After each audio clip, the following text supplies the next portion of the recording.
toxic masculinity. Oh my God, brother! Mukhang meron na tayo mga favorite fans, ah. Ano daw tayo? Toxic masculinity daw tayo kasi we criticize Sara Duterte. We can only criticize paglalaki. Pero kung si Sara, dapat you shouldn't use the word unhinged. You shouldn't use the word na tantrums. Politically incorrect daw. Ano masabi natin dyan, bro? Toxic masculinity ba tayo? Alam mo, hindi ko nga alam na may mga ganung usapan pala, no? Kasi hindi ko nga masyado nababasa lahat ng mga komento sa atin. Pero kung pwede nga, no, na-realize ko, wala nga ba masyadong female na vloggers when it comes to Mm. politics? Yun ang na-realize ko. Sana pala maganda kung meron tayong isama din from time to time na babae naman para hindi tayo ma-label na toxic masculinity. Well, I mean, maraming LGBTQ na nagvo-vlogger at mukhang marami sa kanila na-suspend recently. It's like, we'll discuss about them shortly, yung mga na-suspend na mga kasama natin. I mean, maraming sila Lorraine Baduy, yung ano pangalan niya, professional journalist Chrisette Chu, yung mga ganun. Meron naman yung mga ganun type. Pero yung legit talaga katulad natin, no offense to them, medyo konti pa. I think medyo konti Ah, pa. We have to do something about that, yeah. yes, Oo. we should. We should. Okay, may mga naisip na ako mga pwede. Sige, sige. Oh, pero brother, I mean, honestly, is it toxic masculinity for us? It's not like we didn't question Duterte or Yeah. Baster or Longs. So, alam Let's be mo, honest. Parang unfair yung ganyan. Parang gender card yung ginagamit to shield her. Parang unfair naman yun. yeah, absolutely. Actually, ganoon naman talaga usually ang labanan. Pag hindi ka na makalaban sa punto, insulto na lang at yun ang ginagawa mo, sabihin mo na lang toxic masculinity, labeling your opponent because you Yeah. cannot defend your point na eh. And that is a tactic that's done by the left or the right. In the last few years, it's been a very successful tactic done by the left. Yung, di ba, pag mag-mention ka ng anything that's a little bit too, siguro, being a man and saying something, pwedeng labanatan ka ng toxic masculinity. Pag nagpo-post ka naman about topics, diba sinasabi nila, cloud chaser ka naman. So ganun eh, ganun lang yung labanan eh. Papahiyain ka by labeling you kung maapektado ka sa mga labels sa'yo, nasa sa'yo na yan. For better or worse, the Trump phenomenon kind of put all this woke nonsense on the back foot, but we want to do it legit, no? I mean, we don't do it. We'll talk about Donald Trump and your idol Milei and and the whole gang later on, bro. But now going back to this, I just felt this. It's parang unfair naman sa atin na nakataon lang. There are a couple of guys like us na like-minded, we're comfortable, we can make jokes, we can ganon, na hindi naman tayo bastos. So I just felt napaka-unfair naman to draw an equivalency between us and yung talagang toxic masculinity. Tawag ko dito, toxic masculinity discourse. In fact, yung tumitira pa nga iba sa atin, leftist pa eh. Na parang, wait lang, parang weird naman yung line. But, speaking of Sara Duterte, how did you find her very demure? Smile, smile, demure, demure, happy, happy, everything will be fine. How do you find that without being Al- toxic masculine? alam mo, nakita naman natin na na-realize siya na gaano kapalpak yung una niya strategy na parang magiging pareho sa tatay niya na nagwawala. So nung binago niya yung strategy niya at ginawa niyang mas parang pa-demure nga, pa-feminine effect, lalong nagmukhang fake naman. At nakikita mo naman na talagang pinipigil lang niya yung sarili niya at yung gigil niya eh. Kasi si Sarah, sanay siya na talaga, dahil sa pagiging spoiled brat nga niya, sanay siya na getting her way. Tapos dito, charm din niya especially yung media para makuha niya yung loob ng media na pumunta doon. Ewan ko lang kung sino ba yung mga media na pumunta doon. Pero gano'n naman yung style ng mga to eh. Pero at the same time, ito yung interesting doon sa press ko na ginawa niya. Napansin mo, Richard, wala siyang sinagot na mga tanong. Wala. As usual, that's the very popular trick of the Dutertes. Hindi sila sasagot ng mga tanong and babanat lang sila ng mga quotable quotes. And they try to distract you from the issue by mentioning other things. Ngayon, kung hindi ka matalas mag-isip, at ngayon, buti nga mas matalas na mag-isip yung mga karamihan sa atin, mapapalusot yan eh. At maniniwala ka sa kanyang mga pa-good girl vibes na yan. At that's what I thought about that press con itself. Honestly, the last quote, magaling sila dito to change the narrative. Pansinin mo, nakukuha nila yung headlines by making quotes like, God save the Philippines. Let me just correct that. God save the Philippines from the Dutertes. Yan ang tama. Dutertes. Yeah, yeah. From the Dutertes, and in fact, the person who very rightly made that qualifier. Very important qualifiers is our very good friend, si Congressman Percy Sendanya, very brave person. Siya po yung una nag-support, nag-sponsor ng impeachment trial. At ito mga matapang natin, ang pangalan ng pandak na Batchoy, ay sorry. Pangalan nung hindi pa nagpa-hair follicle test. At ayon kay Mo Twister ay pinakamatalinong senador ever. Ito si Bato, what do you make of allegedly him saying na ipapunch niya sa kabila kasi para mapantay? I mean, that was very insensitive because as Sendanya, Congressman made it clear, he had suffered a stroke. So Yeah. that's a disability. Well, that's a health thing. Napaka-insensitive yung ganyan. Yeah. I just felt ang bastos niya, he doesn't deserve to be a senator. In fact, I don't think he deserves to be in any elected office. And good to know that at least sa mga surveys, mukhang medyo namumulat yung mga iba. But you never know, right? I mean, what do you think about that, bro? Well, I think right now, si Bato is trying to make headlines. That's why he makes these statements na kakaiba. And that's usually the style naman ng mga tulad niya na pag wala ka nang mabato na matalino o kaya na wala kang mabanggit na tamang punto na pwede mong i-counterpoint sa mga lumalabas, mang-insulto ka na lang o kaya violence. Very typical brand of the Dutertes. Kaya nga natatawa ako sa mga, kung meron tayong mga viewers na sumusuporta sa mga Dutertes, I want you to think about this. Lagi na lang violence ang kanilang fallback pag hindi na sila kaya makipagdebate sa'yo. Always, it's about killing, punching, and that's what they do. Yun yung problema. Gusto ba natin na umabot sa ganung level ang ating discourse dito sa Pilipinas? Nakakaawa naman, di ba? At pansinin mo yung mga ibang hardcore trolls sa mga Duterte, ganun din ang style nila. Kaya so, it's on brand for Bato. It is very insensitive, but it's right on the Duterte brand. Ngayon, will it work this time? I don't think so. I think medyo nakakasawa na itong style ng mga Duterte at itong si Bato eh. Kaya nga he's falling on the surveys. And the irony is, karamihan ng mga top 12 senatorials are Marcos supporters. Exactly. I'll discuss that more, brother, and also, of course, your own election run. But going back to this, how should we respond to this? Kasi minsan nakakapikon din yung mga ganun yan ang toxic masculinity, di ba? Na sasabihin mo, sasapakin mo yung ibang tao. I mean, what the heck? You wanna do that barbarian stuff, keep it to your own place, right? But don't bring it here to Manila and all. Alam mo pare, ang pinaka naiinis, yung pinaka nakakainis sa akin, I was always saying, Duterte wants to do Davao things, keep it in Davao. Don't bring it to Baguio, my town. Kaya I was so pissed off when I saw my EJK na sa Baguio. Pare, we never had EJK in Baguio. In my 36, 7 years of my life, the only time narinig ko may EJK, malapit pa sa Session Road, was during Wow. Duterte's. You want to do Davao model, keep it to yourself. Don't bring it to my town. I took it very and to be honest, I will be interviewing si Mayor Magalong soon and I'll put him on the spot kasi Mayor Magalong obviously is rightly very critical of yung mga corruption issues and all. But I want him to also discuss yung Duterte style kasi he had very prominent position during the Duterte administration. And I would have loved to hear more Magalong criticizing that kind of bara-bara approach. Although in fairness naman to him, he talked about empirical, methodical approach and all. But honestly, bro, do you think ang dapat response natin sa mga ganyang kabastusan is just to ignore or hamunin natin? Hindi, sa akin alam mo Richard, it's fair naman to call a spade a spade.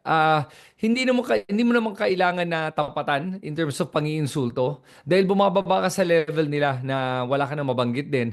Pero call it out. Tama yung ginagawa ng ating mga netizens for calling it out. Yun ang importante. Call it out for what it is and that's it. Huwag na tayong pumatol sa kanyang level na yun na nga, insulto hindi siya sa itsura niya. And honestly sa akin ito yung usual irony ng buhay.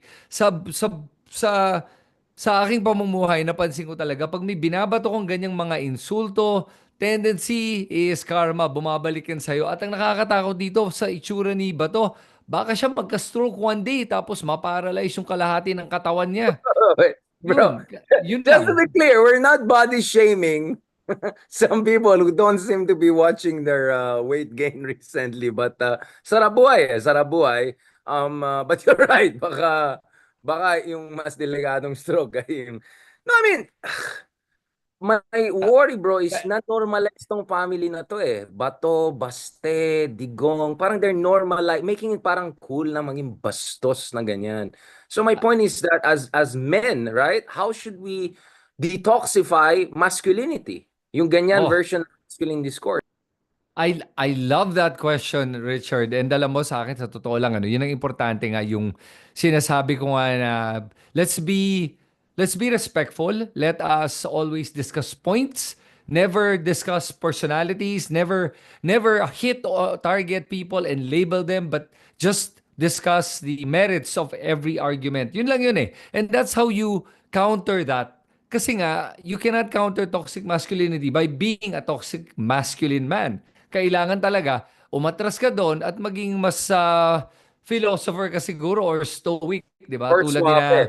Or Oo, suave. Marcus Aurelius, mga Socrates, gano'n, 'di ba? Dapat gano'n yung dating eh. At makakatulong talaga 'yan na mag-improve yung no normalcy ng mga ganitong usapan. And I believe, Richard, in fairness to our viewers and the people in the Philippines, halos parang dumadami na ang naghahanap na itong mga ganitong klaseng diskusyon na may sense, na may substance, na hindi lang parang mga walang kwenta.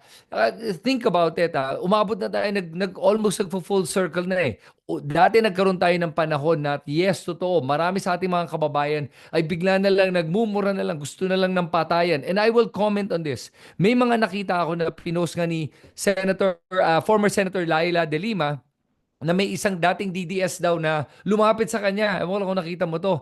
Na nag-apologize. Sabi niya, alam po niyo ma'am, isa po ako doon sa mga nang-insulto sa'yo na sinabi na kung ano, mga mamatay ka na o makulong ka forever o ma-rape ka or whatever those insane comments that you would make online.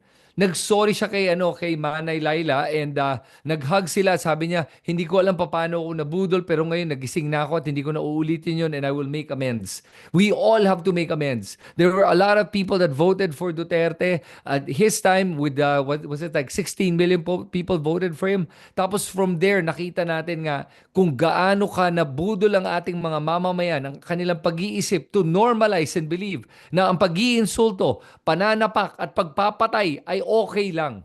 Ngayon alam na natin na hindi.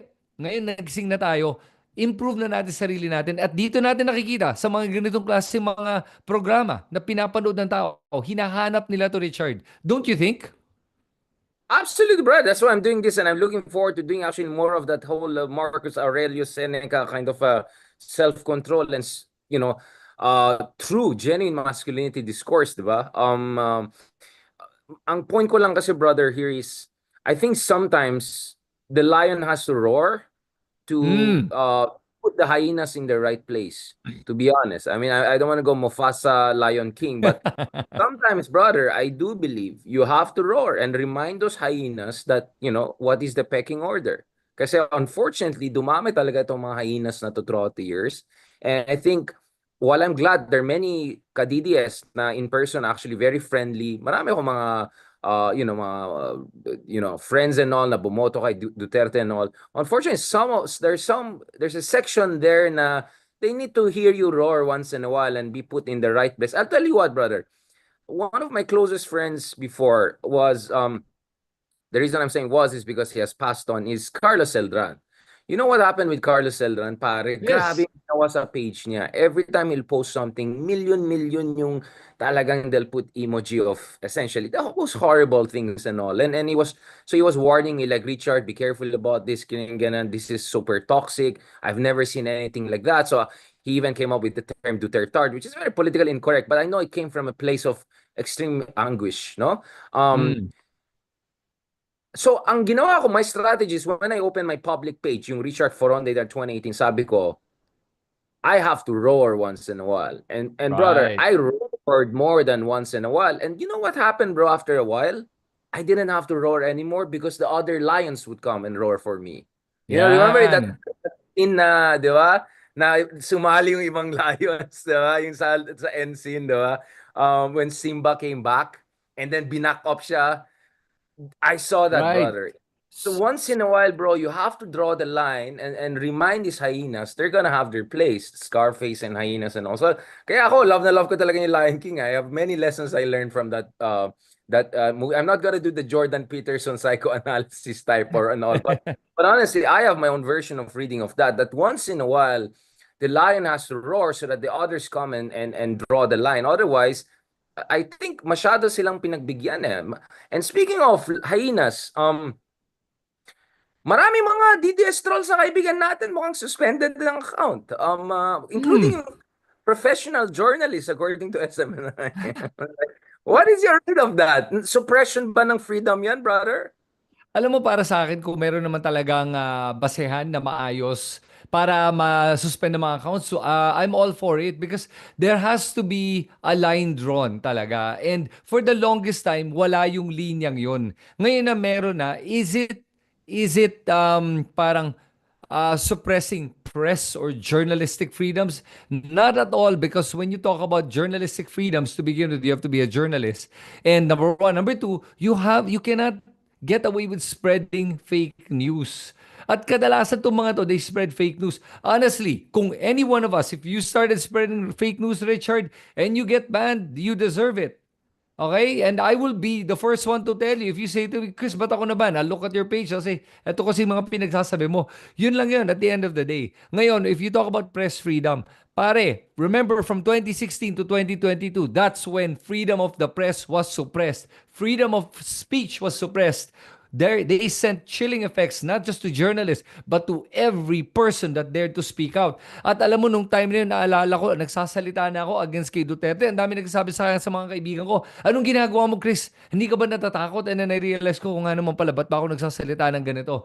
And it was scary that time. Look what they did to Inquirer. Look what they did to Rappler. Tignan mo ginawa lang sa ABS-CBN. Yes, At tignan mo ginawa, brother. Yeah. ano yun? Ang dami. Lahat nun ginawa ng administrasyon na yun, nagsinungaling na sila, gumawa sila ng fabricated charges to be able to just pin down all of these media outlets. Yan ang suppression of the press. Eto, please, kung dito kaya ng mga troll army ni Duterte, God, ang hina nyo, Chong. Um, I'll try to expand this a little bit kasi yung nangyari sa Duterte time was that was kind of weaponized at the state level, 'di ba? Parang top down 'yun eh. That was not organic. Let's just be honest about it. We're not only talking about troll farm, we're talking about the president who was troll in chief himself, essentially embracing and encouraging this and will give the marching order, 'di ba? So kung tatawagin gong si Chel Jokno pagtawanan yung ngipin niya on Yun. national TV next day, all attack, lahat, 'di ba? Kung sasabihin ni Digong, he'll say something about, I don't know, yung scrotum ni sorry, ni Kitata or something. Like, I mean, yun yung level ni Digong, right? Yes. But having said that, brother, let's be honest. I don't know if you've experienced it, but from my own experience, before Digong's time and during last year's election especially, meron din tayong toxic na mga dilawan na kaibigan. Sorry for using the word dilawan because I distinguish dilawan from pink and dilaw. Dilaw meaning yung mga sumusuporta ng human rights, the good legacy of Ninoy, and then pink, of course, alam na natin sino mga yan. Pero dilawan, ito yung mga self-righteous, sanctimonious type pare, na who are not willing to accept any argument that goes beyond their version, their narrative. Yes. And slight criticism of Lenny or slight criticism of their strategy, immediately they'll attack you, not too dissimilar from, and then may pagka-elitism pa sila. Well, they cannot do it to us, but nakita ko, like, they make fun of English of other people, they make fun of their educational backgrounds, they make fun of, very elitist, very deracinated. So unfortunately, we had that kind of some sort of fringe elements of Yellow Army. In fact, one chismis, I don't know if this is true, was that, for instance, people like Nieto were being integrated into the so-called Yellow Army. I don't know how true that was, but meron daw Yellow Army na binibuild back in the day during Aquino's time. Kumbaga, yung Duterte DDS online squad, hindi yung Duterte Davao Death Squad, ibang usapan na yan, pang ICC discussion na yan. Some are saying that was a logical conclusion of the kind of atmosphere of shutting down discourse that was developing towards the end of the Aquino era. God bless his soul, President Aquino. he was not corrupt. He was a good president in many ways, but also he was pecan. He was also a pecan president. We saw Right. there were many pecan people in his cabinet and all of that. I remember his rant against the Supreme Court when Sila Justice Carpio voted against his disbursement acceleration program. So I'm not drawing moral equivalence, but there's some sort of a toxicity that I saw on both sides that really turned me off and Yep. made me realize, brother, we have to create our own third wave, a kind of a detoxified, really unapologetically progressive and pro-Philippines. Yeah, centrist, if it may be. I mean, you're far more libertarian than me. I'm far more social democratic than you, but we meet in the middle on so many levels. I Yep. don't call you like, oh, you're like, I don't know, a crypto bro, right? And then you're not, oh, you're like a Bernie bro, right? We don't do that. You don't call me Bernie bro. I don't call you crypto bro. But I mean, people. I'm sure some people would call us along those lines, but we call you bro. So my point is, we have to be honest. Now, unfortunately, over the past decade, we saw this kind of erosion of norms, kung saan ni-normalize yung bullying, online Yes. bullying, discursive bullying, and then it just reached its hellish level under Duterte. So weirdly, parang BBM helped to detoxify it, right? Because he's like the chillest guy out there. And Right. yung mga supporters ni BBM, interestingly, dumalo sila dun sa January 31. You can see my interview with them. Sabi ba ngayon isang BBM vlogger, andito po kami para supportahan yung Sara impeachment. Pero kung mag-criticize kayo sa budget ng gobyerno, okay din sa amin yan. Basta daan lang natin sa constitution na paraan. Yung ganyan. You will Oh, never get wow. that from PBS people. And to be honest, you won't also get that from some of the Dilaw vloggers who it's essentially all or nothing. Either you're with us or you're with the dark side, and yung kind of moralistic, self-righteous, Yes. nonsense and all of that. So I don't want to be presumptuous. Sasabihin na naman na cloud chaser tayo. But I think in our own little ways, brother, we're trying to create new norms of engagement and discourse kung saan we can agree to disagree or even sometimes passionately disagree. Ay, minsan, di ba, nagpapatawanan tayo sa mga ibang issues, di ba? I throw shades at Milei, you throw shades. But it's cool, it's fun, it's engaging, it's patriotic. Kasi sabi ko, so I think, again, not to exaggerate our role, but I think at the very least, we're part of this new movement of a more mature, critical discourse in Philippine politics. Don't you think so? Again, Yes. without patting ourselves too much on the back, obviously. Yeah. I mean, in our limited way. Alam mo Richard, there was a time nga naman in Philippine politics na ganito yung discourse. Na nakakapag-usap yung mga iba't ibang partido at kahit na hindi sila magkasundo, hindi sila nagpapatayan.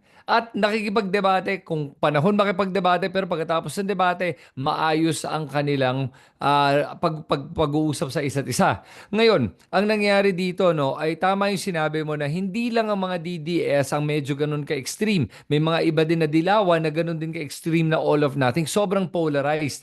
And they are literally the flip side of the same coin.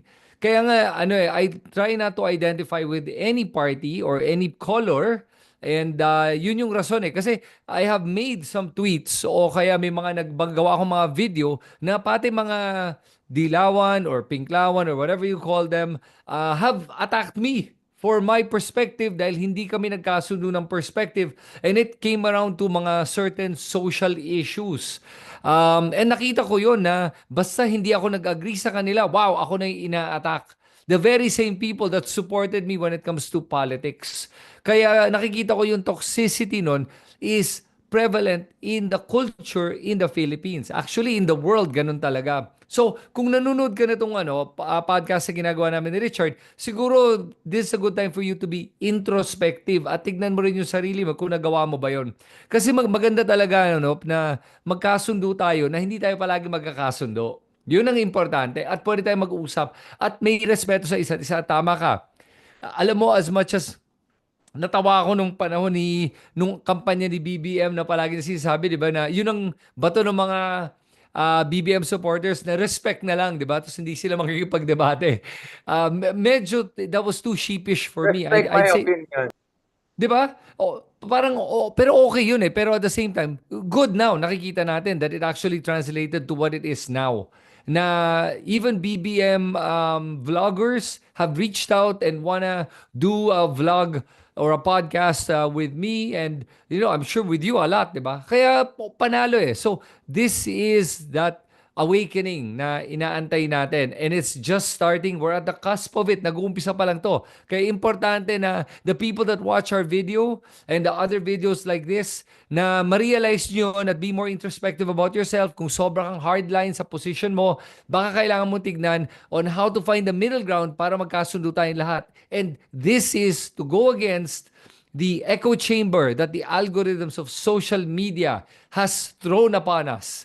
Kaya nagkakaganito tayo ngayon, kaya nagiging polarized tayo. Matuto tayong tumingin sa ibang pananaw at mag-intindi sa isa't isa. Para sa ganon, lalo mag-i-improve pa yung pag-uusap natin at pag-iintindi natin. At we'll come up with better solutions for the country. Kasi at the end of the day, remember, before your team Duterte, before your team BBM or team Dilaw or team Pink, team Pilipinas tayong lahat. Yun ang una.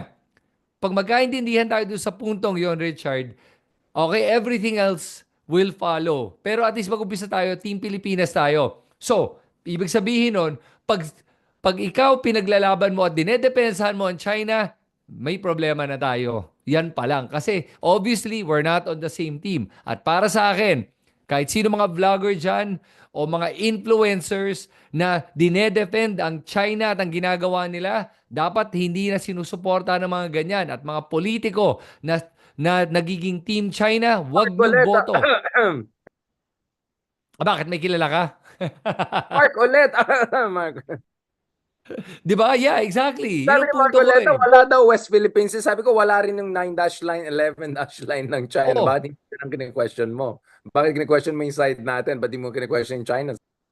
Yeah, malaki. Sorry I mean, ano kaya? May malaki ba binayad sa mga ganyan? O bakit kaya nila sinusuport? Wala tayong Nakakapagtaka eh. sinasabi Wala tayong sinasabi. Sinasabi ko siguro misinformed lang yung mga ibang kaibigan natin. Wow. Ganun ka misinformed. Kaya nakakatawa na kung sino sumusuporta sa mga politiko na to, dito sa social media, mag-isip-isip na kayo. Kasi ibig sabihin nun, tinatraidor nyo sarili nyong bansa. Yun lang yun. Nakakahiya talaga. Be careful kasi I have an invitation to go to Beijing for a South China Sea conference soon, so I want to come back alive and all. Uy! So anyway, yeah. So, do No, you really have a conference I in have Beijing? I actually, ganito na lang bro. I have a weird relationship with China kasi tuwang-tuwang China sa akin pag binabash ko si Trump, which we'll discuss later on. They know me as very critical of at least certain section of American policy, including their Okay. history.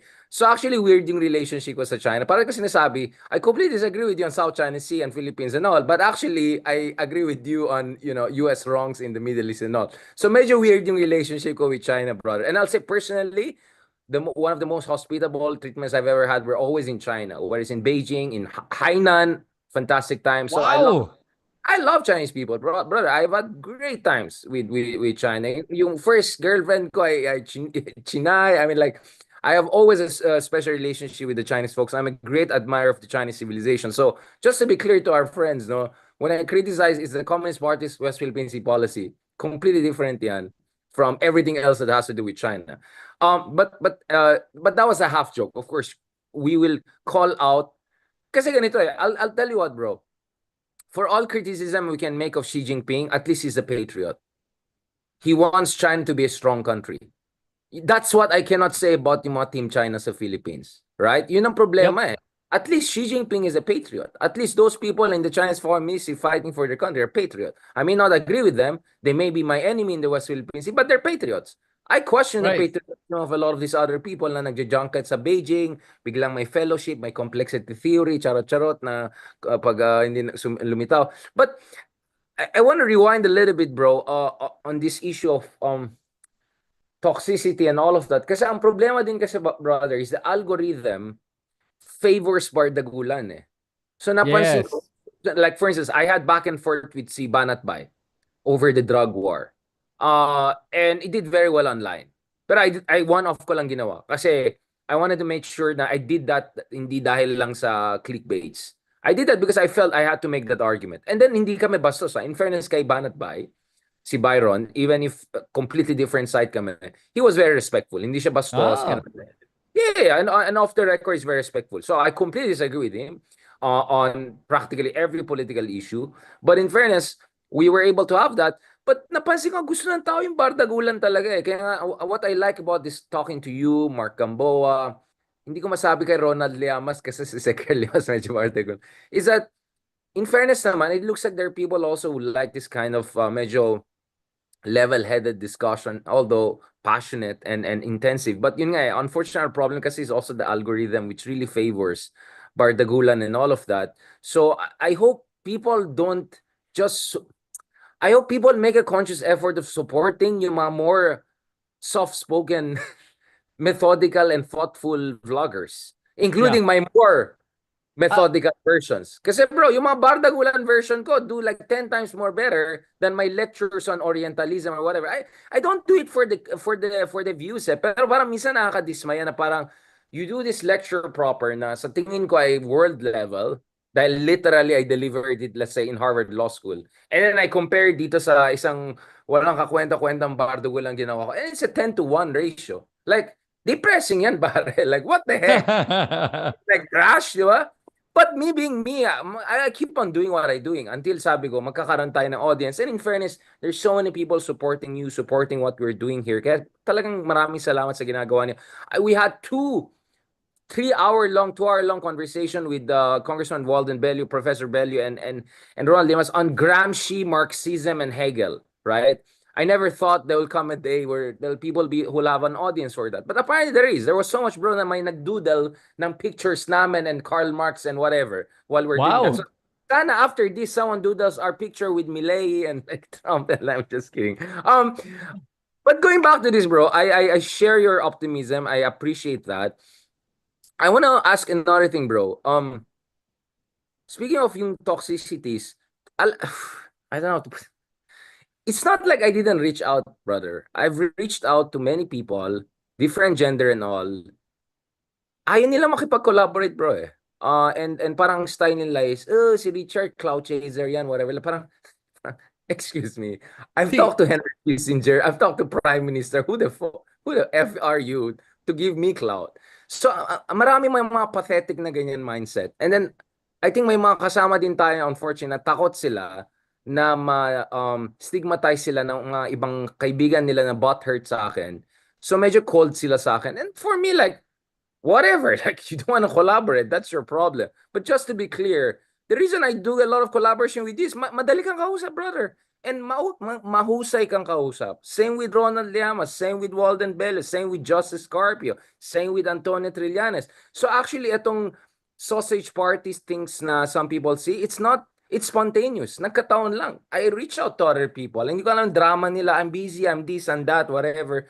So bro, hindi ko pipilitin sarili ko if other people don't want to collaborate. But to be honest, on my part, I've been always open to discussing and all. But I don't fear anyone. I can debate with anyone on earth. Literally, no offense.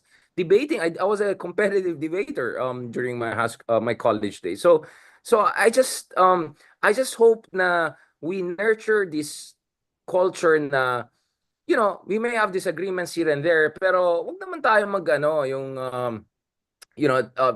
wag tayo mag-silo, click. Yun yung problema ko. And if we had disagreements past year or the other, no, naman wag tayo maging vindictive. Yan lang naman ang issue ko, pare. So again, just to explain, bakit purong kami na nag-uusap is because hindi bukas makipag-collaborate yung iba. Di, problema nila yan. I'm sorry, it's not like Alam mo, naku-curious tuloy ako malaman kung sino to mga to eh. Pero siguro hindi mo babanggitin online yan. Baka banggitin mo na lang sana offline. I mean, because people keep on asking, oh, Richard, why are you not collaborating with XYZ? Like, you think I'm not open to, you think I'm scared of them or whatever? Like, hello? Like, no, it's because they were not open. Yung iba naman, they nicely reply, but they have a million excuses. So, wala akong patience sa ganun, bro. I'm like, boom, boom, boom, boom, boom. I go like that. Like, let's go. Right? For instance, nung time na kami ni Trillanes na criticize namin si Ma'am Lenny for that Sara Duterte meeting, I reached out to people within Lenny's camp and all. And then 3 times nag-reschedule yung isa. They declined? No, hindi nag-decline yung isa, pero 3 times nag-reschedule. Get out of here. Sabi ko, wala akong time. You don't wanna talk, whatever. Right? So parang my point is, I find it very immature. Honestly, I find it very third world immature. And I'll tell you what, it very much reminds me of Kamala Harris people refusing to have Joe Rogan podcast, right? That's what's gonna cost. Right. You know what? That's down the road. You know, like the people you're trying to distance yourself from, pa-safe kayo, walang mangyayari sa inyo. You'll always lose. Buti pa nga yung iba, mas bukas pa nga sila makipag-engage sa atin eh. Kahit alam nila, critical tayo, di ba? So, all I'm saying is, even from a political, tactical point, yung ganyang ugali na pa-click-click-clickish and they just want to be interviewed by friends and all, Right. bahala sa buhay nyo. You're gonna be losers forever, politically speaking. On our side, we'll do what we are do. Was that bardagulan enough, bro? Kasi hindi tayo nag-away sa ibang inaaway ko na. I'm just kidding. No, but bro, that's how comfortable I feel with you. That I'm willing to just lay it out. Kasi nakakasawa na. I keep on getting these messages. Why? Parang ganda ng ganito. Bakit si ganito, ganyan? So, ayaw nila eh. Anong pipilitin ko? Positive naman, I need them. Parang hello. Diba? So, yun Yeah, lang. that's true, man. You know, Pero exactly. parang lalim ng hugot mo, ah. Hindi. Sa akin kasi, bro, parang ilan na nga lang tayo na medyo matalino Yes. na nag-effort, tapos magaganyan pa tayo, bro. At may chance na tayo to finally turn the tide. Naban na nga yung mga walang Yeah. yung bayaran na trolls. Humina na nga yung mga iba. Hanggang, alam mo, TikTok lang ako natutroll ngayon. Like on all other platforms, nakaganyan na ako. Chill-chill lang ako. Parang si si Cheese. Pag-usapan natin si Cheese, microblading tattoo boy. Yeah. Pero, di ba, parang tayo na nga lang, ano pa tayong ganyan. Sayang, kasi I think we have a historic opportunity, bro, to turn the tide. Ako, para sa akin, this is basically my life principle. I don't care. I enjoy. I thrive on confrontation and all. My parents can attest to a 4-year-old pa lang ganyan na ako. But nakakadismaya, bro, kasi we can do so much more together if we learn to Yes. collaborate and all. Now, if you don't agree with me on one issue, na bahala na kayo sa buhay nyo. But anyway, tama na yan. Let's talk about Cheese Escudero. What is your of Cheese Escudero na see you in June? Is it because kailangan niya ng maintenance doon sa microblading sa eyebrows niya? Is it because kailangan na mag-attend ng Fashion Week sa Paris with because we know that a lot of constitutional law experts and a lot of former senators, including De Lima, among others, have made it clear that immediately, the moment the moment this goes to the Senate, trabaho ng Senado to act upon it, and hindi excuse ng session na nag-recess na sila, because you can still do trial during recess period. Duwag ba siya? Is he trying to play it safe? What is your read of the situation? Or he just needs time for maintenance, beauty sleep? Alam mo sa akin, I always like to give people the benefit of the doubt. Kahit na mukhang suspicious yung mga ginagawa, I still would like to look at it na parang, in this case, honestly, I think it's very political yung ginawa ni Cheese to be able to be on the neutral side, to make it look like it's neutral. Kasi remember, he's closely allied with the Marcoses. If you recall, he said nga na his best friend or one of his very close friends is si Liza Araneta Marcos, the wife of BBM, the first lady. Okay, ganun, malapit silang dalawa. They're buddies. Chummy-chummy yan for a long time. Kaya I think this is just his way of just showing neutrality, or at least having the semblance of neutrality, na hindi kami nagmamadali, and let's see. Now, it also buys him time. Na pag sinabi niya June 2, it is under-committing. Yet, if the impeachment trial happens earlier than June 2, then he over-delivers. Then it looks better for him. So, and pagpansinin mo naman, si Cheese Escudero, ang brand niya talaga ay laging sitting on the fence for everything. Kung marami sobrang mga nagsasalita on one side of a debate, pupunta siya sa kabilang side, kahit na hindi popular side. At nakakainis nga siya when he does that. Para siya nagmamarunong na feeling mo siya yung may meron siyang monopoly on what is right and wrong because he's the Senate President and he's the smart one. Parang ganun yung dating eh. But really, I really see it as a political tactic of what he's doing. Very similar to how BBM does it. Yun, pareho din yun eh. BBM was very quiet about the That's my impeachment. problem. You already have BBM rightly doing the plausible deniability, but the Senate has to act upon it. Just to be clear, bro, I completely agree with you on one level, which is actually, constitutionally speaking, although it is not clear, the Senate president could be in line of succession if the VP is impeached. So actually, he has a reason to try to wash off his hands, diba? Kasi he cannot come off as masyadong excited because he could be the beneficiary. Yep. Could become the next vice president. And cheese being cheese, I'm sure if he becomes the next vice president, he's gonna run for president.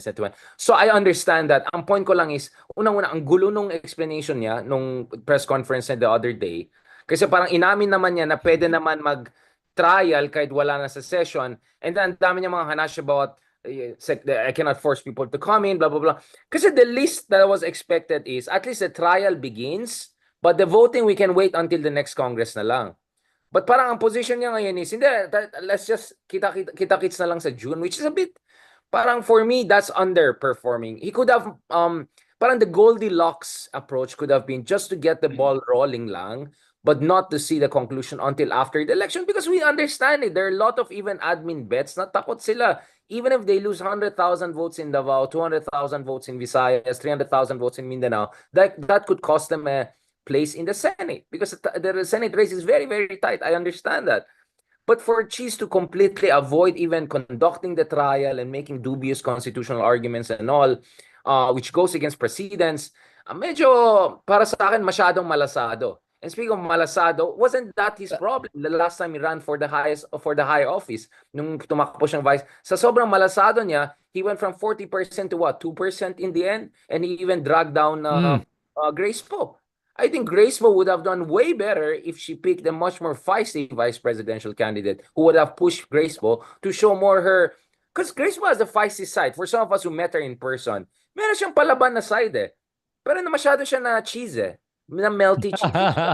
And to be honest, kinain sila ng buhay ni Digong because Digong came out as a man of conviction politics, and they were all eaten alive. So, I think Cheese has to up his game. Ganyan siya 20 years na ganyan pa rin, yung pa-safe on one hand, on the other hand. I think it's time for Cheese to level up, including his fashion. Yeah, but then again, Richard, if you think about it, naman, it's done him well. He's Senate president, so it works for him. Why fix something that isn't broke? Diba? It seems to be working.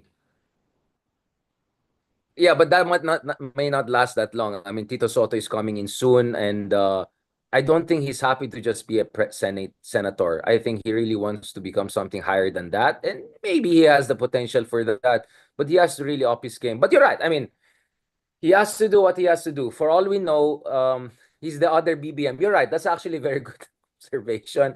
That speaking of BBM, I think in fairness to BBM, one thing he did was to detoxify our political discourse by being very gentlemanly. The second thing is he has done the Fox part very well. I mean, look at the Congress vote. My goodness, 200 what? 38, 250? I mean, I mean, yung iba hinahabol na, tama na, sarado na, sinara na yung shop. And to be fair, risky yung ibang congressman. I mean, like Congressman Percy was telling me the other day, may mga nagmamakawa sa kanya, uy, please, akbayan, tulungan nyo kami kasi yung, alam mo na, anong grupo ng mga yan, at saka yung mga DDS, titirahin daw sila ng big time. In fact, as we speak, and this was your tweet, right? My demolition job against all of those signatories to the impeachment proceedings, right? Yep. Pero alam mo Richard, ang comment ko lang dyan is it's interesting that even with the demolition job, even with the threat of the DDS trolls na hindi daw nasusuporta ng mga pumirma ng impeachment, marami pang nagpirma and lalo pang na parang na-harden yung resolve nila to sign this impeachment complaint. Remember, at 215 signatures, they didn't need to sign na yung iba. Bakit pa sila pumirma kung hindi na kailangan? So I'm going to beg the question, Richard, that the DDS trolls are throwing out there, and I'd love to hear your perspective on this one. Ano yung take mo doon sa balita na pinapakalat nila na yun na nga, may binigay daw na pork barrel or ayuda or whatever it may be to all the congressistas na nagpirma nitong impeachment complaint, kaya daw lahat excited pumirma. What's your take on it? Are you referring to a certain entity called Maharlika? I mean, like, well, did you see that? I don't know if it's true nga yung kay Lordan Suwan. Si Congressman Lordan Suwan posted na parang nag-apologize siya sa mga DDS supporters. Diba? AI yun? Parang kaya nga parang fake kasi wala naman nag-pick up na news article, news magazine or news media on it. Pero then again, kasi itong si Lord and Suwan, pag marinig mo siya magsalita, medyo hindi siya ganun ka-sharp, okay? Medyo dull yung pag-iisip niya. Nung Quadcom, siya yung palagi ko nilalait. Siya yung pinakapalpak sa lahat ng mga nag-interpolate. Kaya I wouldn't put it past him to say something like that. Whether Ito it's ba yung true or source not, I don't ko si, know. si Marlica? Yeah. So, I mean, why would I believe someone like that? I mean, like, look at that thing. yeah, But I guess for me at the end of the day, yun hindi ko alam kung ano yung katotohanan doon or if it's true or not, but at the same time, I think people need to keep their eyes on the ball. One of the key arguments kasi that the troll army is throwing out there as a squid tactic, yung pusit tactics nila, ay sinasabi nga nila na lahat naman daw corrupt kaya bakit daw si Sara ang pinag-iinitan. Alam po nyo, yung ganung argumento, the U2 argument is a logical fallacy. That's another logical fallacy at mali yung ganung pag-iisip. Dahil parang sinabi mo na may nahuli tayong magnanakaw pero lahat naman magnanakaw kaya dapat ipakulong natin lahat. Sandali lang. May nahuli na tayong isa, red-handed. Let's deal with this one first. Tapusin natin to para mapakita na hindi tama to, hindi to makakalusot at pag hindi to nakalusot, then yung iba pwede mo nang habulin. Yun lang naman yung sa akin eh. Kaya medyo mahina yung argumentong yun na sabihin na wala kang karapatan magsabi na magnanakaw tong isa kung ikaw din magnanakaw. Pero ito, nakita huli red-handed. Yun ang pinagkaiba nun. Kaya sana lang talaga, remember guys, pag marinig yung argumentong yan, that's how you negate that argument. Okay? That it does not make it right to say na dahil lahat naman magnanakaw, wag na natin i-prosecute itong isang magnanakaw na nahuli na natin. Nahuli na eh. Obvious na eh. So ngayon, kailangan mo ma-prosecute para mapakita mo na totoong may hustisya din sa ating bansa. Otherwise, dito mo mapapakita na dahil lahat nagnanakaw, di wala na lang lahat, di ba? well, as Confucius said, the man who chases two rabbits at once catches none. But have you noticed, sino kaya to? Ginawa ng cartoon ng mga DDS. Yan ang Alam mo, problema. padala mo sa group chat natin nga yan, Parang Richard. kilala mo yata to, di ba? Hindi ko So, I think makita maliit everyone eh. Teka knows. lang. So, ito yung cartoon ng mga DDS ngayon, inattack nila. I think this is Cello, right? I think. So, essentially, after everything Cello did to expose the BBM questionable or allegedly questionable, the moment she openly, finally, she criticized very publicly na walang karapatan, walang moral ascendancy. Look at what they did to her. This is what I'm saying eh. This is what I've been warning them like,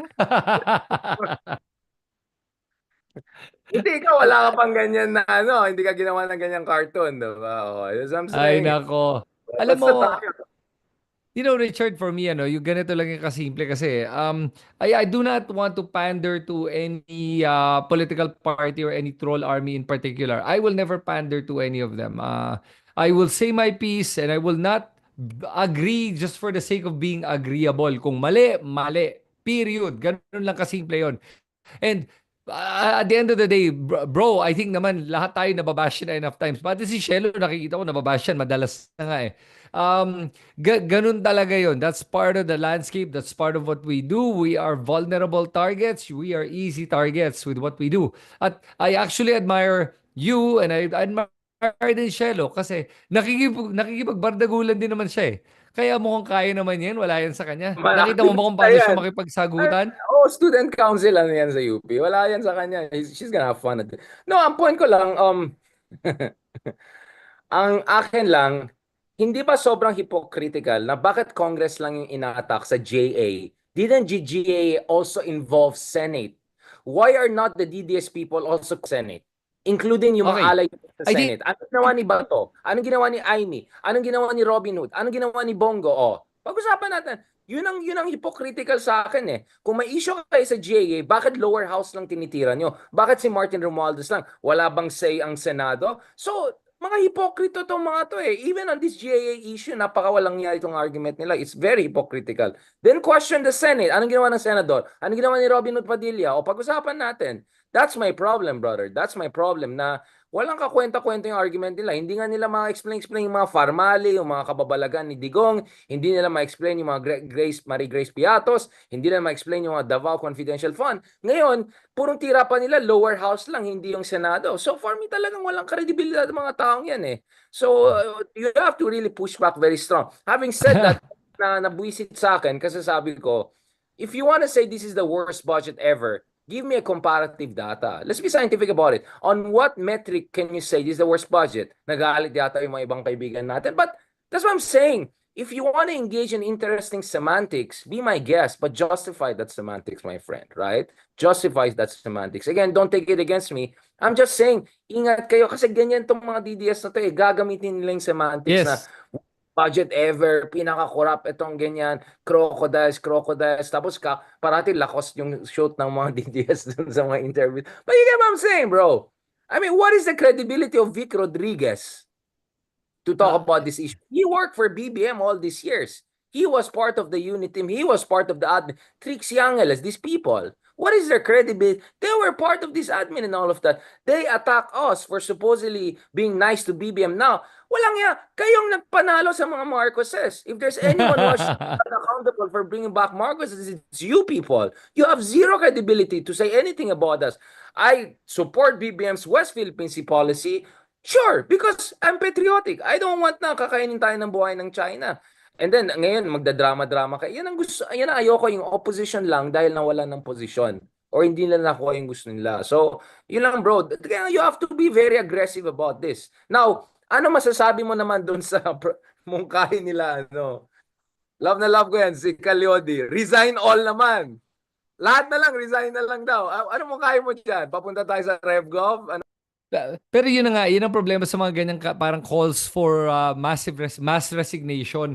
Hindi realistic yan at hindi tatakbo yung ating gobyerno. We need the government to run. Ngayon, the better approach should be and the more systematic approach is to do this by the law. Do it by the books. In other words, kung may makita kang katiwalian nangyari, edi magsampa kayo ng kaso, file it with the proper channels, whether it's Congress, whether it's Senate, whether it's the judicial system. That's the way to go. Otherwise, calling for mass resignation, it doesn't achieve anything. It sounds good, it gets your name on the headline, but you're really not giving solutions to the problem. Para gumawa ng tamang solusyon, ang dapat sinasabi nyo talaga is, o sige, after kay Sara, tignan natin lahat ng mga budget ng mga tao o kaya magbigay ka na ng warning sa mga tao o lahat kayo mga ahensya, ayusin ninyo budget nyo para wala na tayong maging problema. Let this be a lesson para moving forward, mas maayos tayo magtrabaho at magbigay tayo ng tamang serbisyo. And I think naman, may mga blunders naman talaga ang ating administration ngayon. All administrations have 100%. blunders. Yeah, maraming Lahat. napagpakan. Okay? So my point is, sometimes it doesn't mean na it was malicious. I'm not defending it. I'm just saying, Clear, just like kadalasan, sloppy minsan, sloppy lang. it is eh. A lot of our government officials are very sloppy because they just think, basta gawin ko na lang to. Which is, honestly, yung iba lang talaga medyo brazen. At meron talagang mga ganong corruption na nangyayari. But to call for a mass resignation, ay, nako, then even if you throw out everyone in the government, the problem will still be there. This is something that's endemic to Philippine politics and Philippine government. And to change it, you must institutionalize change using the current laws. That's how you do it. Not by mass resignation and revolution. Exactly, work within the system. Kasi, actually, worse, bro, if you create a vacuum, next thing you know, may coup plot. Next thing you know, baka sugurin pa tayo ng China, whatever. I want to transition to our other favorite topic, Donald Trump. Oh, So, wow. let me just lay it out right off the bat. If there's one thing I like about Donald Trump is that, first of all, he likes podcasters. No, I'm just kidding. No, if there's one thing I like, and UFC. No, but if there's one thing, it's that he dispenses with the war hawk BS in Washington, D.C., which I know very well. So he's open to a deal with Iran. He doesn't want war with Iran. That's good for me. He wants to end the war in Ukraine. That's good for me. He doesn't want to pick unnecessary fight with China. That's good for me. But brother, bullying Canada, bullying Mexico, bullying Denmark, bullying allies, more tariffs on Canada than China. Bro, this is crazy. You have Canadian connections, bro. But that's too much, man. That's crazy. Yeah. There's no way I can. That's so. I'm sorry, dun sa mga MAGA friends natin. In what universe is US bullying its own allies good for us in the Philippines? In fact, Yeah. it's good for China.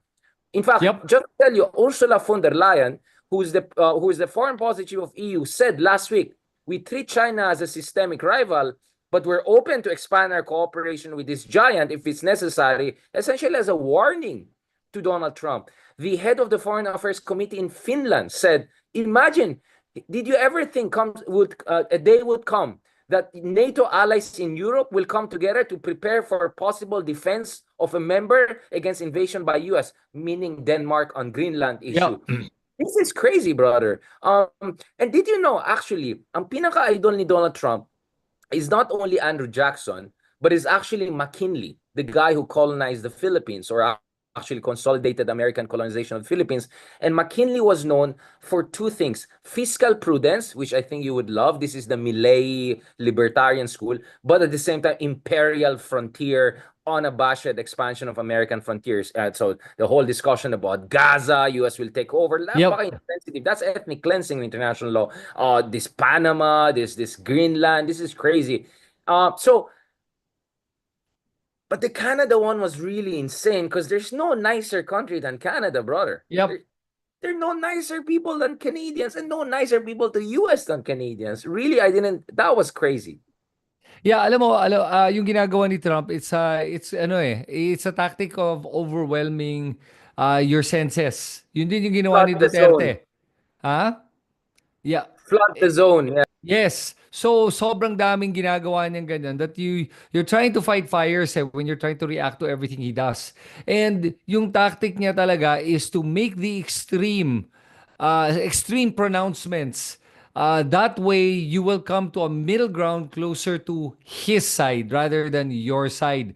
So tactically, I see Push the why it. center. Oh yeah, Push the center. Yeah, I closer know to it. him. So, I mean, I have to give him credit as a tactician that will work, especially if you're coming from a position of power, which he knows that the USA is a very powerful nation. So, ginagamit niya yung lakas niya to be able to get everyone to concede. What's frustrating lang is he is using his power against his own allies, his neighbors, his friends. When you talk about different countries, instead na to cooperate, parang feeling niya kasi inabuso siya parang feeling niya inabuso ang Amerika ng mga kanyang mga allies. Ngayon remember, ang pag-aabuso goes both ways. You allow toxicity to happen if you believe there's toxicity. But at the same time, walang may kasalanan doon at hindi naman niya pwede sabihin in-exploit ng US kasi US was the one who offered a lot of these things. They offered aid, but they offered aid because they also wanted concessions. Remember, when they give financial aid of any kind, may kapalit yan. At meron kang makukuha dyan, whether it's votes on the UN or in different committees, whether it's to be able to get them on your side on certain issues, maraming mga kapalit yan. And that was the tactic they US used. doesn't give it for free. It comes with influence and strings attached and influence over your policy and government. Pero siguro Richard, if I may lang if I may. Alam mo, as much as I did disagree with his tactics, I wouldn't do that because I think I can still get what I want from my neighbors if I were the US president without having to resort to bully tactics. Pero alam mo yung counter-argument dito kasi sinasabi ng mga Trump supporters naman ay pero tingnan mo ngayon, meron ng border security sa Mexico, 10,000 National Guards or military troops have been sent to the border. Then it worked. In Canada din, they agreed to spend 1.5 billion ba yun on border security. So it worked. So, paano mo masasabi na hindi nag-work yung tactic niya when now countries who did not plan to spend this kind of money are now spending it on the requests he wanted by forcing the issue. So, I mean, you can say that, okay, it does work. Why not? Now, ito pa. Now you're also, by his tactics, you're now uniting NATO nations outside of the US, NATO nations to now fund NATO further than their previous commitments, which is sobrang liit at maraming mga delinquent. So ngayon, may arms race ang nangyayari doon to be able to defend themselves and they're all talking now how do we defend ourselves without the US there? Parang ganon, that we don't rely on them. So in a way, maybe this is a good thing. I don't know if it's good or bad, but I think this is part of how you strengthen the global the global, socio-economic, socio-political atmosphere.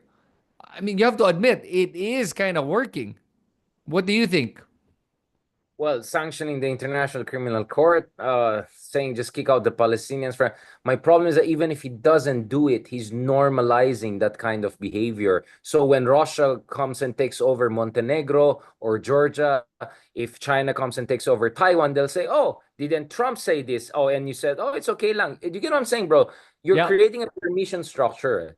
yeah, I'm all for hardball negotiation. And of course, US is a superpower, so it's easy for Trump to just bully other countries kasi daming leverage. Speaking of concessions, EU also lowered tariff on US car exports. I get that. I get that. I'm not blind to those things. As I said, I even welcome Trump extending the olive branch to adversaries and trying to avoid war in the Middle East or Europe. I'm okay with that. I'm not a hater. I'm open to that idea. Ang point ko lang is, minsan medyo sabog, bro. Minsan it's just getting overboard. And there's always, remember, brother, law of unintended consequences. That yes. you're giving China and Russia and those rivals a way to also normalize their own imperial ambitions. And unlike Trump, maybe China and Russia will really do it, not for just performative. And speaking of defense spending, actually EU was already moving in that direction. Yung 10,000 guards na sinend ng Mexico, they would have done that without embarrassing them or trying to impose. I think, in short, there's a lot of bath water there. In as much as I agree, there's a baby there to that kind of tactics and all of that. Medyo sabog lang dating niya sa akin. But this is an age of disruption. So in a way, the academic in me understands that maybe this is just how the world is going to be run by the superpowers henceforth. They're just going to flood the zone and push things in different directions. So as Philippines, what should we do? What do you think, brother? Pero pare, okay, sige, as Philippines, kasi this is how I view it right now, eh. When you have a strong US president like Trump, na nakikita ng China at ng Russia, the other superpowers, na, uy, hindi mo to pwedeng basta-basta ibubuli, that actually creates a balance, a much needed balance of another superpower that's willing to talk the talk. And I think with Trump, baka he's willing to walk that talk. So, at least nakikita mo dito that possibly naman it could benefit us. But at the same time, I mean, with Trump and how unpredictable he is, he could let Philippines go. I don't think he's that reckless. But I do believe that this is something that we do need. Ngayon, when it comes to yung mga policies niya na parang, oh, you need me more than I need you, therefore, I'm going to impose my will on you and make you suffer so that I am the only one that benefits. May ganun siya eh. He could do that to the Philippines, but at the same time, would an elephant really have any beef with an ant? Di ba? Papatulan mo ba? We're too small an economy. We're not even I think one of the, if you look at one state in the US, they probably have a bigger economy than the entire Philippines. So, tingin ko naman in that sense, hindi niya tayo naman papansinin in that aspect, like the way he's doing it with Mexico and Canada, where it's within the same continent.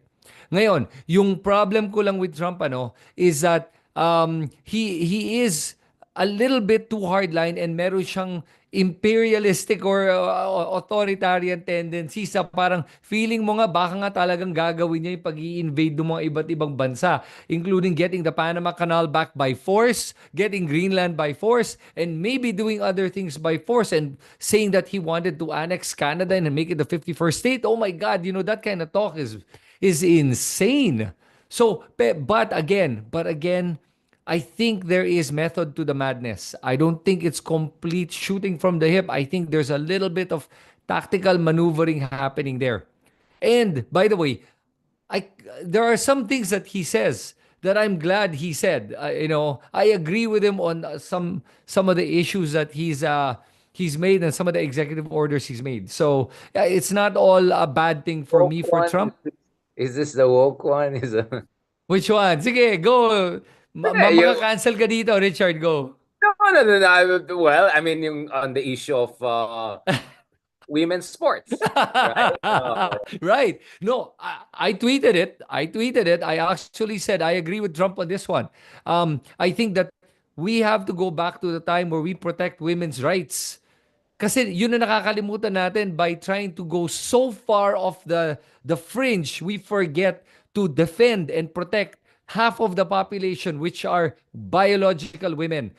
And that's why I liked what he did. Ang tapang nung ginawa niya. And he didn't care if he was gonna get canceled. And this is a good thing because at least now, hindi na lang basta-basta makakancel ang mga tao for saying stuff like that. It doesn't make him a bigot. It doesn't make him a racist or a hateful person. He just believes that women's rights should be protected. I believe that too.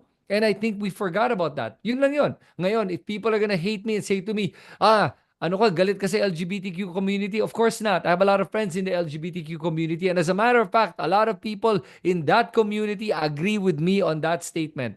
Kaya, again, joke lang ako, sinabi ko maka-cancel ka pag sinabi mo yon. You could get canceled, but really, who's gonna cancel you? I think the tide is turning right now. Yeah, I'm all for balance. I just hope the tide doesn't become a kind of a scary backlash against Yan. minorities and all. I'm worried about that kasi ang fear ko is yung mga mistake ng mga wokes and pa-wokes people might give a license for weaponization or demonization of minorities and all. So I'm personally conservative socially, I would say, but I'm all for more rights and more recognition of minority rights among other things. So yun lang fear ko that this could go in the wrong direction. Kaya it's also up to the Democratic Party to get its act together because I think they made a lot of mistakes. I think they forgot the class element. They forgot the working class. They forgot the white working class. Yep. They overemphasize all of this woke stuff without paying attention to fundamental things. So for all my criticism of Trump, I understand why he won. I understand why a lot of our friends or even relatives voted for him. I completely understand, brother. I'm just saying, sayang lang kung medyo sabog masyado yung approach sa foreign policy because our friends in China and Russia and all are going to take advantage of that. No, now you might normalize this kind of 19th century McKinley Jacksonian imperialism, which I don't think is good for us smaller countries. But speaking of Trump administration, on one hand, we have people we interviewed also on this show, like Elbridge Colby, so-called prioritizers, whose argument is that we cannot fight all these wars at the same time. Focus lang tayo sa Asia, China, tulungan natin Pilipinas. But there's a lot of faction called the Restrainers. It's led by people like Andrew John Byers, who's now the head of Southeast Asia and Pentagon. Ang argument nila is let's just cut a deal with China. For instance, tanggalin natin yung EDCA bases and literally said that.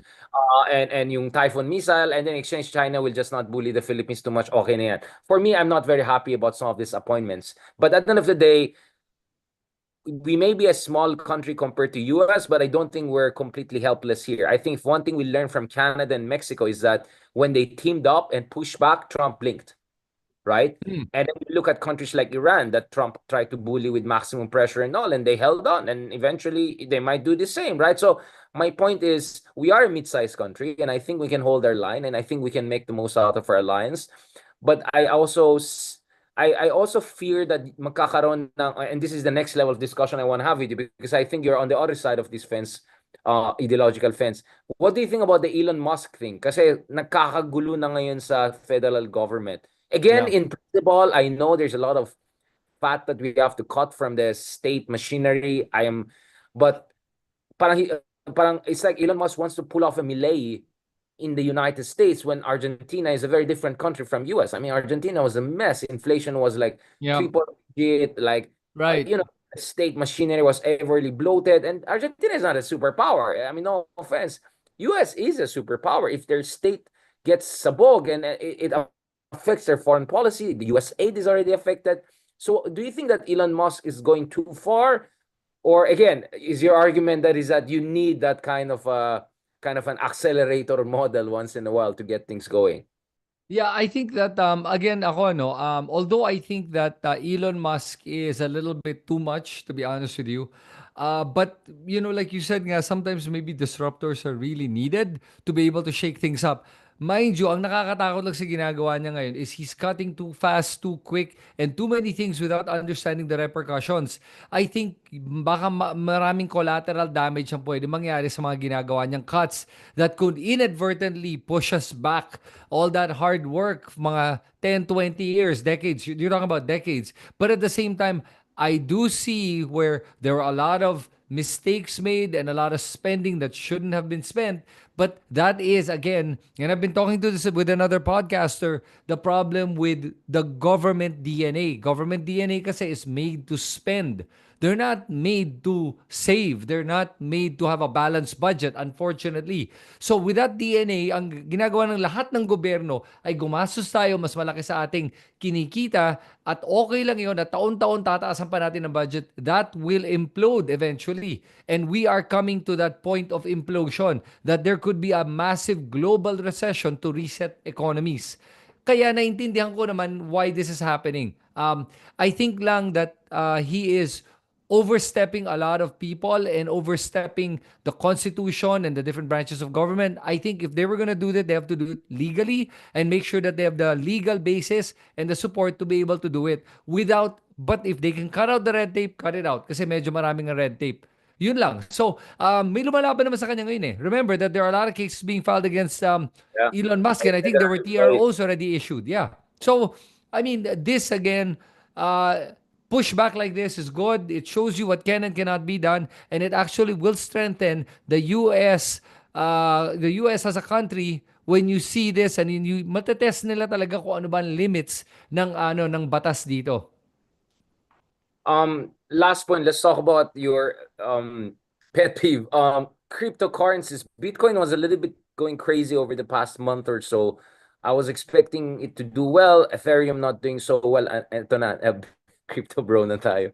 And some people were saying that Trump tariff crazy stuff kind of contributed to some of the big institutional investors to reconsider their investments, although BlackRock and some of these guys are still very bullish that we're looking towards a good horizon down the road. What is your sense about this? Are you surprised by Bitcoin not doing as well in the past 2 months since Trump won? Or do you think this is just a blip and eventually we're moving in the right direction? Obviously, I'm asking you as an advocate of digital currency for a number of reasons. So, yung isang nangyayari ngayon, maraming mga good news when it comes to cryptocurrency adoption and country adoption. But but we notice that the price is not reflecting all of those good news. Maganda yung usapan namin with one of the OG traders. Sabi nga niya sa akin na pag ganun karaming mga good news tas hindi mo nakikita umakit yung price, it could be the top. And that means that actually, not just for crypto, but there could be a recession right around the corner. A massive recession that's about to happen this year. Yun ang sinasabi nila.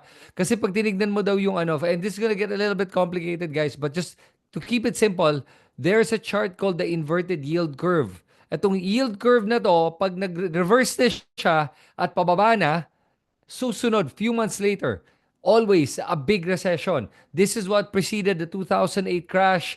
This preceded the 1997 crash. It preceded a lot of different crashes, and it just flipped. So, that's why some of my trader friends right now are actually holding cash. At pag makita mo yung mga big billionaires like Warren Buffett, they're actually on the sidelines right now. Hawak na nila, cash na lang ngayon. Nag-aantay na sila. I'm sorry? But he's buying a lot of Chinese stocks. Buffett just had an op-ed on New York Times the last week saying, so I'm just telling our friends, ito yung range of discussion natin, right? So just the other week, he said, I'm going to buy Chinese. And he was talking about Chinese stocks, especially in light of the DeepSeek Sputnik moment, if I can put it that way. Of course, I doubt that they really just spent $5 million, but man, give it to the Chinese. They really can pull off fantastic stuff. And they really showed na sobrang exaggerated itong OpenAI, mga expenditure projections sila. And napayari ng NVIDIA. I mean, so there's the China aspect also here, right? China is big, and they could affect also how the world moves forward, and they're pulling off some interesting things. I mean, Warren Buffett is saying, let's buy Chinese stocks. Hey, and you know what? That's a good thing. Kasi when U.S. companies and U.S. and Americans are buying Chinese assets, all right, that creates influence on those companies to be able to influence their direction. So that's actually not a bad thing. So, yes, that's happening right now. And plus, he's hedging his bets eh. Kasi remember, with Trump winning, you don't know what's going to happen to the U.S. economy. Remember, the inflation rate in the U.S. and the national debt is massive. Their interest debt servicing is massive. It is one of their biggest expense. So nakikita niya there's a possibility that U.S. companies are going to they're going to crash in price. Kaya nag-hedge na siya all over the world. Ngayon, Chinese stocks, I don't think are probably as inflated as it should be. Maybe that's why he's hedging on those ones as well. And by the way, I'm gonna comment about DeepSeek. Na hindi ko alam kung alam mo to. Did you hear about all these people that have been trying to, and I tested it myself, to talk to DeepSeek about topics that are political when it comes to Oh yeah, China? yeah, yeah. You cannot ask Tiananmen, West Philippine Sea. So obviously it's censored just like TikTok and all. Buti nga nakapasok ka eh. Yung by the time na gusto kong pumasok, bawal na dapat Chinese number, meron kang Chinese number kasi na-hack daw sila eh. Because 'di ba Oh, open system siya eh. Open you can see the oh server no inside. way. Nabutan para yeah, sayang. But I know what you're talking about. Yeah, it's Chinese AI, so obviously it's just like TikTok. Go and say something on Uyghurs or Tiananmen, good luck sa'yo, di ba? So I have no illusions, but from a technical standpoint, I'm very impressed with China. And they're Asian brothers. I mean, for me, nakita mo yung mga joke na parang AI competition, yung puro mga Chinese na Americans versus Chinese na like, who got the best AI? I mean, at the end of the day, I'm proud of our Asian folks doing so well on this front. But interesting times. I'm just saying, interesting times because US is no longer the only center of the universe. I think China is the other center. And I'm gonna add that alam mo, with what Trump's doing right now, he could inadvertently create a new world order. Meaning that it's possible that suddenly, if he started to bully everyone, everyone will start to form new alliances and then shut out the United States from global BRICS, trade. BRICS, brother, Yeah, BRICS well, currency. I don't know if I want to be part of BRICS, man. Like, look at what BRICS are. What B is for Brazil, R is for Russia, I is, well, India, okay pa yon. Then C is China, S is South Africa, is it? So, Yeah. some of South Africa is fine, pero to align with Russia or China, hell no. My God, you want to be under their authoritarian regime na nakita mo nga, Russia itself with Putin trying to basically use the entire economy as his bank account? That's not the way to go. But there will be alliances. Imagine if, well, let's say, Europe and Southeast Asia and Asia without China suddenly became all allies with Japan, South Korea, yung mga powerhouses like even Singapore. So everyone gets together. Can you imagine? That can happen. And then we shut out the US because the fact is, with the Trump tariff plan, I understand what he's trying to do. He wants kasi to be able to eliminate or lower the income tax. And I think he wants to go to zero with income tax. I actually like that plan. Ngayon, he wants to charge everyone to be able to create the revenue they need in place of that income tax. But again, doing it in such a harsh manner and so randomly, with the way he goes, 25%. Saan galing yung 25%? It was so arbitrary. Yan ang magiging problema sa mga ganong klaseng arbitrary na mga numbers na binabato ni Trump. It could backfire. But if it works, hey, kudos to him. But if it doesn't work, it could make life a living hell for Americans in the coming years. Literally, the guy who's running now the trade policy of Trump, who's the protege of former trade negotiator Lighthizer. I was with him in a conference the other year in Singapore, and I asked him point blank, "Do you think the world should dare risk from the U.S. if Trump goes off the rails?" And no one responded. But I think that could be the direction of more countries hedging. Because I'll be honest, I think I'm a little bit more skeptical. I think some of Trump's policies on fiscal policies, even his tariff policies, could be too disruptive to undermine US economy and even trigger recession. So that could force other countries to create counter alliances and all of that. But again, we are ending on the note that we started. This is the era of disruptors. And I think both of us are disruptors in our own ways. So in one way or another, we want to embrace it. But I hope in our own little ways, we can also inspire other people to be much more comfortable with uncertainty. Because unfortunately, there's one thing that no one can offer nowadays, even the US or China, is certainty. Wala na yan. 21st century is going to be the age of disruption, as I had it in a lecture the other day in Manila House. Thank you very much, brother, for that really wide-ranging discussion. This is really what people need, right? Don't worry, hindi lang puro Duterte ang topic natin. We covered a lot of bases, and don't worry, next time we'll have more of your idol, Milei. We'll talk about my girl, Meloni. We're gonna talk about who's that? Our friend, Bitcoin King. Was that you El Salvador? I like, what's his name? Si Bigele. Bukele. Yeah. Yeah. Bukele, magre-Ray-Ban shades tayo pag pinag-usapan natin. My man. So there are a lot of these characters we want to talk about. And you know me, even if sutil ako, I throw shades, I understand why these people are coming to power. And these are also disruptors in their own way. And they're all very popular, especially Bukele. And Milei is maintaining very high approval rating.